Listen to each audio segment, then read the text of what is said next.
Je m'appelle Nour Durand-Rocher, je suis élu Europe Écologie Les Verts à la mairie de Paris. J'étais donc le sosie de Jean-Michel Blanquer pendant une dizaine de jours la semaine dernière, et c'est comme ça que vous me connaissez.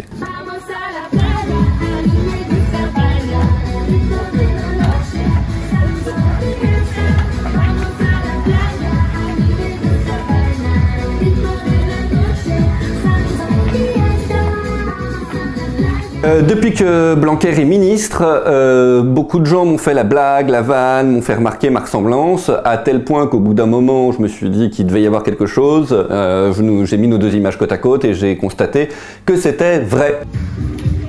La première fois que j'ai incarné Blanquer, la première fois qu'on est allé devant le ministère, en fait on lit l'article comme tout le monde sur la réalité du lieu où était Jean-Michel Blanquer au moment où il fait les annonces pour le protocole. Ce sont des annonces extrêmement tardives, que la communauté éducative doit encore s'adapter en 4e vitesse, comme si les choses pouvaient être si simples que ça. C'était le comble, c'est la goutte d'eau qui fait déborder le vase. Juste avant, les Anglais avaient eu l'idée de faire une manif devant Downing Street pour moquer Boris Johnson, Premier ministre, qui lui-même organiser des fêtes en disant aux gens de se confiner.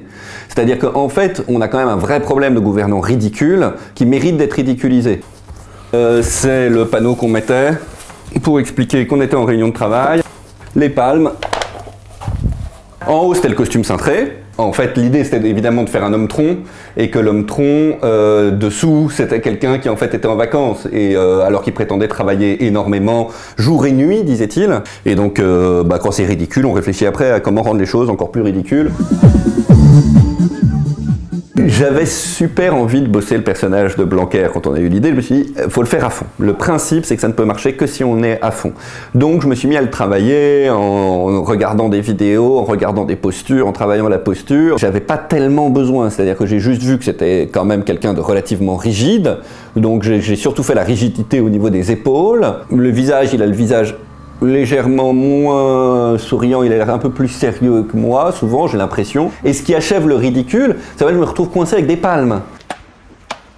Ce que j'ai vécu personnellement, c'est extrêmement ironique. C'est-à-dire qu'on est vraiment dans le truc de l'inversion de ce qui était un sujet de moquerie. Alors, on se comprend, hein, c'était vraiment pas très grave, c'était gentil, enfin ça n'a pas changé ma vie non plus.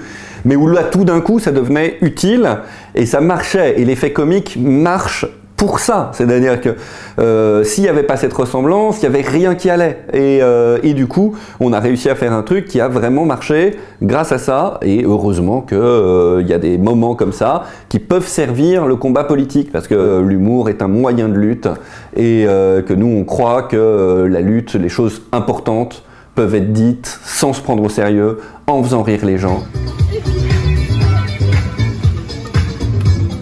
Je ne fais plus Jean-Michel Blanquer, je vais redevenir Nour Durand-Rocher à plein temps, et par contre on va continuer, on a un collectif qui maintenant s'appelle le collectif Ibiza. Le but c'est de faire des actions décalées, alors on n'espère pas avoir autant de succès, là on a eu beaucoup de chance, mais quand même de continuer des actions décalées, des actions qui nous permettent à nous de nous amuser en dénonçant des sujets graves, et d'avoir cette attitude du pas de côté qui permet de mettre en miroir des choses sans avoir besoin tout le temps d'un esprit de sérieux. Parce que ce qui est très différent entre ce gouvernement et nous, c'est qu'eux, ils aiment avoir l'air très sérieux. Nous, on croit qu'on préférerait qu'ils fassent leur travail sérieusement.